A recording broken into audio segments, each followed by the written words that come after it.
What's going on, the Rebel family? What's up, man? Hey, I want to talk about ARs in this video. You know, I'm an AK guy. I love AKs.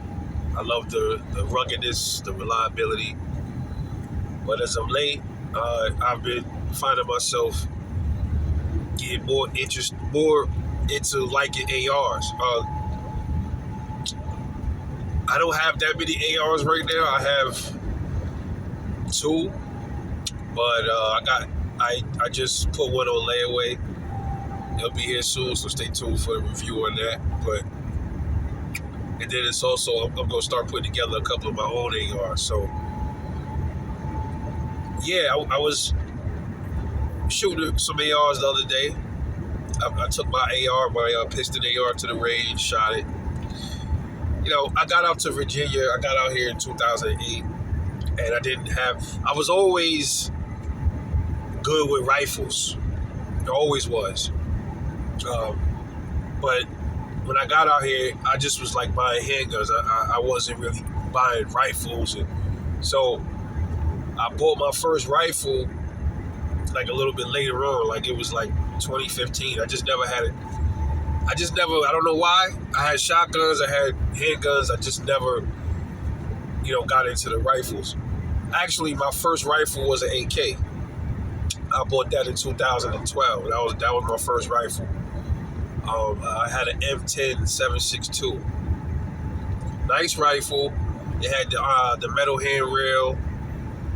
It was from the Cool Gear factory, FA Cool Gear. And it was a Romanian. It had a whole grip, nice rubber whole grip. It had those strained sights. The front sight was kind of like connected to the, it wasn't on the end of the barrel. It was more connected to the part of the tube where the gas, the gases, and where you kind of like tweak everything at the very tip of the rail. So it was like right there at that point. I had to get used to that sight picture because I was so used to like Wassers and those things. But my first AR that I ever bought was in 2015. It was a Adams Arms. I did a review on that. Go check it out. Piston AR. Haven't done many things to that, and I don't plan on doing nothing crazy to it. All I did was I did put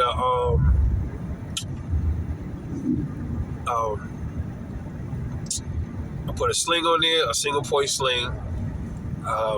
That rifle didn't come with I don't think it had a rear attachment on the receiver, so I put one of those adapters where I didn't feel like taking the castle nut off, so I put the one where you secure it around the actual where the receiver meets the stock, and I clamped it on, and it's been great. It's been great. I still can adjust the stock. I think it's one less that you can't go down, but it works for me. It doesn't mess with the function of the gun. And then I also put a Bushnell red dot optic on it. That's all I really did to it. It's been reliable all these years. It's just hitting 10 years old. Never skipped a beat on me. It's a piston AR. But I say, okay, now it's time for me to get into some more ARs. You know what I mean? So I'm just starting to like them. They're more customizable than AKs because, ARs come with accessory rails on them, so you can do so much to them. You can put scopes on them, optics, different types of optics, reflex optics. You can put all kind of stuff on your AR. At the top, you can put some stuff at the end. You can put flashlights on the end. You can do so much more with an AR-15. They're lighter. The magazine changes is much faster. You don't have to rock the magazine in, so yeah. While I am proficient in the AK as well, I have a Wasser 10. It shoots great. It never skipped a beat. And actually, my Wasser 10 shoots very smooth.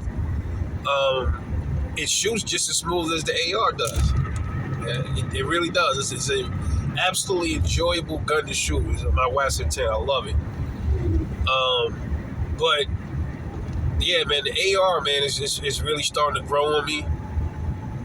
So you're gonna see quite a few ARs on this channel, different style, different flavors. You know, I'm gonna hook up my ARs. They all gonna be different types of scopes, maybe some different color configurations. You're gonna see some things.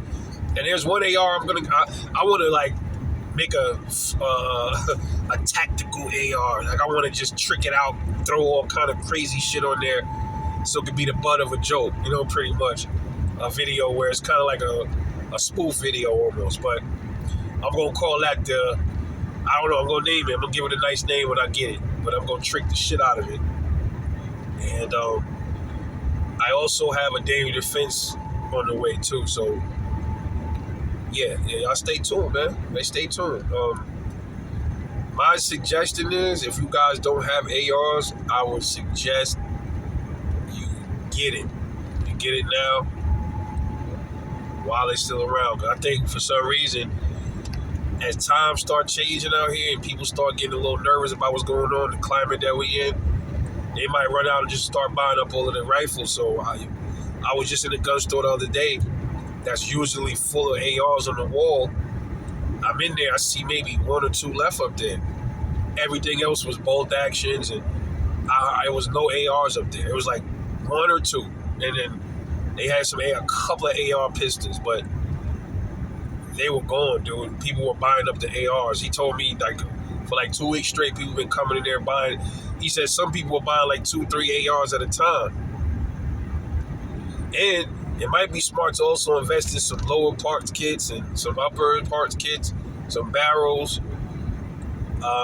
Magazines is everywhere. I've seen mags everywhere. So, but I'd still grab up some magazines. Same with the AKs, but especially the ARs, because let's be honest, man, if shit really get crazy out here and things go high in this country, you're gonna find ARs mostly anywhere. You like ammo. You're gonna find 5.56 ammo plenty for more than 7.62 by 39. You know, but the strange thing about that is my go-to gun for as a rifle, I don't even have it yet. I should have got that out the way before the Daniel defense, but it's a Zastava M70 tactical. I always wanted one of those, and that's gonna be my gun that I will tote. You know, and there'll be an AR around somewhere. You know what I mean? But you can't argue the fact that ARs are an excellent platform for you to learn how to manipulate rifles, to put away a lot of rifles. They have some pretty. Let's be real, man. When it's all said and done, is it going to really matter how much an AR costs? Rather it's a $500 AR or a $5,000 AR. When it all goes down, all that's going to matter is if it goes bang when you need it to go bang. You know what I mean? Chances are you ain't going to take no $400 AR and shoot through 15,000 rounds. You know, that's like unrealistic, man. That's unrealistic. What kind of firefight you going to be in where if you get into, accumulating 15,000 rounds, that takes a long time, bro. You know what I mean? If you want some kind of a serious firefight, I would assume you know that you're going to get into something. You should have something that's probably built a little bit better. You know, this is what it is. So I see nothing wrong with having some budget ARs put away, man, for sure. Trust me. But yeah, I am starting to fall in love with ARs, man. I really am. Well, let me know what y'all think, man. What platform do y'all choose? Are y'all going with AK-47 platforms or AR-15 platforms? It's your boy Rebel 9, man. Drop the comments and talk to me. And I'll talk to y'all later.